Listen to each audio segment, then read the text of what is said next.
We're here to mark that day in history when the Allied armies joined in battle to reclaim this continent to liberty. For 4 long years, much of Europe had been under a terrible shadow. Free nations had fallen. Jews cried out in the camps. Millions cried out for liberation.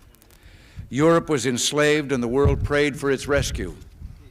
Here in Normandy, the rescue began. Here, the Allies stood and fought against tyranny in a giant undertaking unparalleled in human history. We stand on a lonely, windswept point on the northern shore of France. The air is soft, but 40 years ago at this moment, the air was dense with smoke and the cries of men, and the air was filled with the crack of rifle fire and the roar of cannon. At dawn on the morning of the 6th of June, 1944, 225 Rangers jumped off the British landing craft and ran to the bottom of these cliffs. Their mission was one of the most difficult and daring of the invasion: to climb these sheer and desolate cliffs and take out the enemy guns. The Allies had been told that some of the mightiest of these guns were here, and they would be trained on the beaches to stop the Allied advance. The Rangers looked up and saw the enemy soldiers at the edge of the cliffs shooting down at them with machine guns and throwing grenades, and the American Rangers began to climb. They shot rope ladders over the face of these cliffs and began to pull themselves up. When one Ranger fell, another would take his place. When one rope was cut, a Ranger would grab another and begin his climb again. They climbed, shot back, and held their footing. Soon, one by one, the Rangers pulled themselves over the top, and in seizing the firm land at the top of these cliffs, they began to seize back the continent of Europe. 225 came here. After 2 days of fighting, only 90 could still bear arms. And behind me is a memorial that symbolizes the Ranger daggers that were thrust into the top of these cliffs. And before me are the men who put them there. These are the boys of Pointe Du Hoc.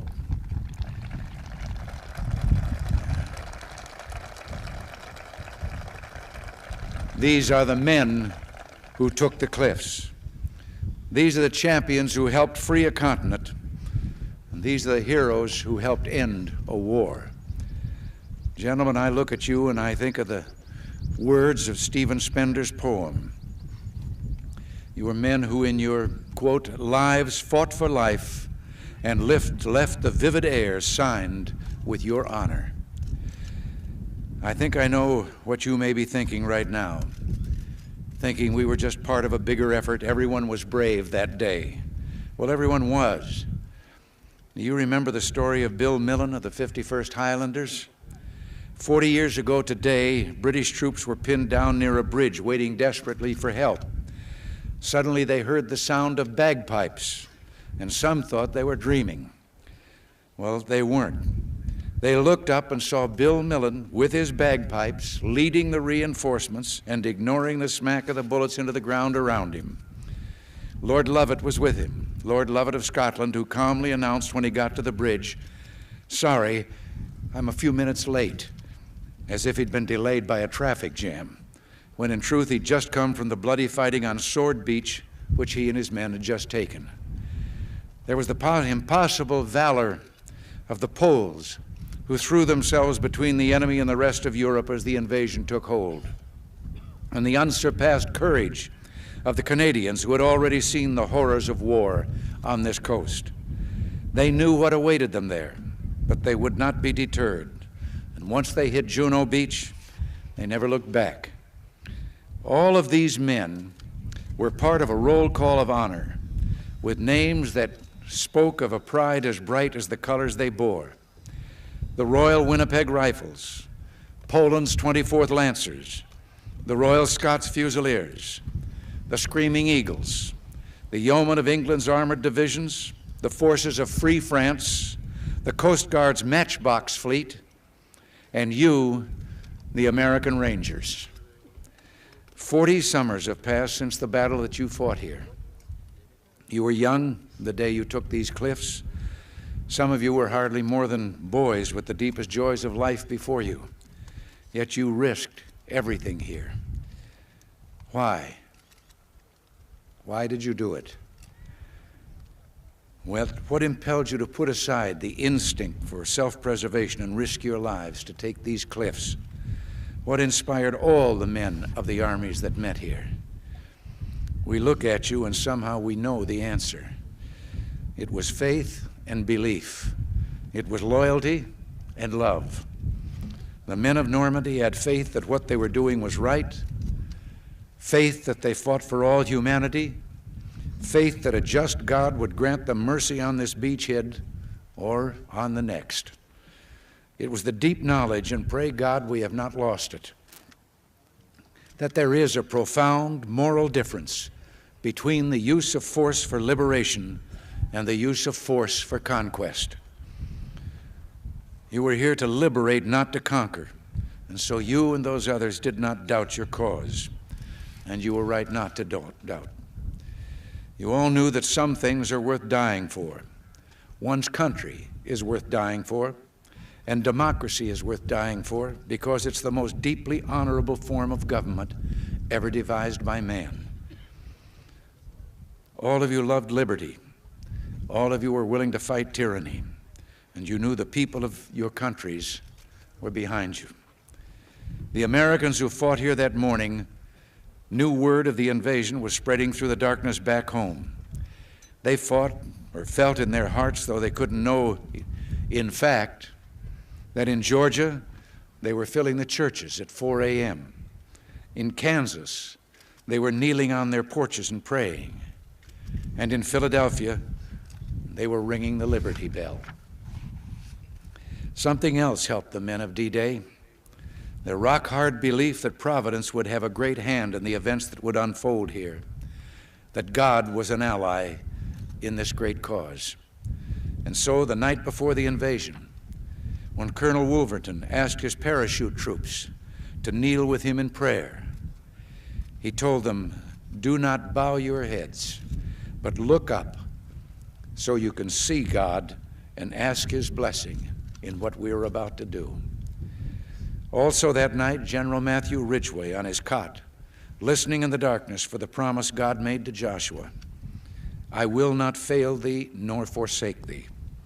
These are the things that impelled them. These are the things that shaped the unity of the Allies.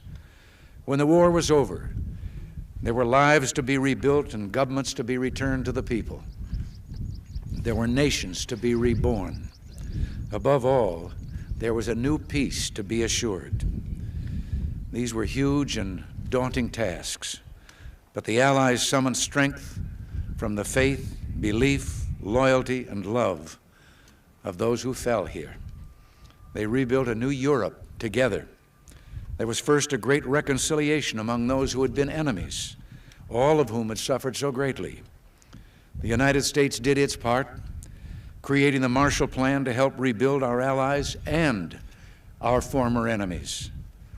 The Marshall Plan led to the Atlantic Alliance, a great alliance that serves to this day as our shield for freedom, for prosperity, and for peace.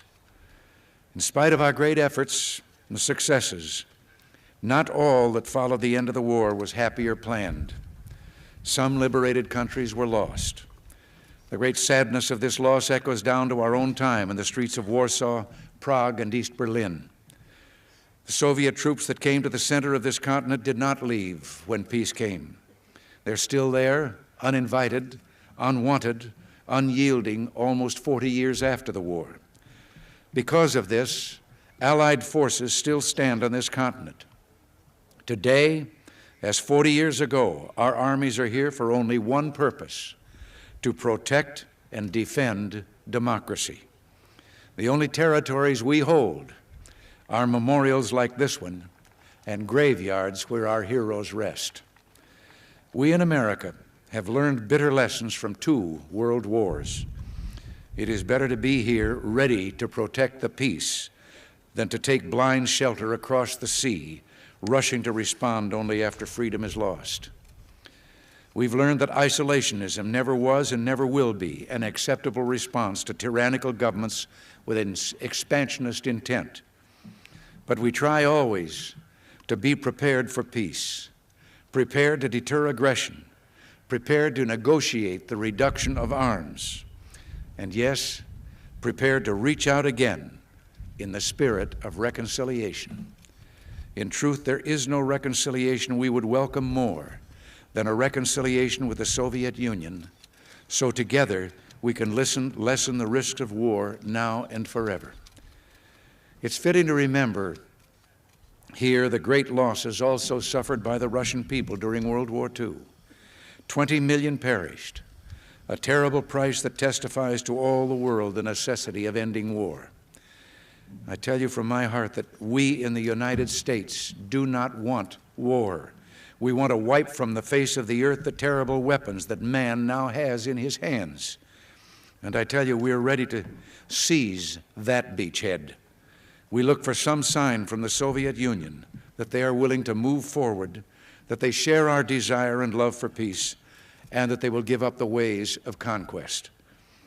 There must be a changing there that will allow us to turn our hope into action. We will pray forever that someday that changing will come. But for now, particularly today, it is good and fitting to renew our commitment to each other, to our freedom, and to the alliance that protects it. We're bound today by what bound us 40 years ago, the same loyalties, traditions, and beliefs. We're bound by reality.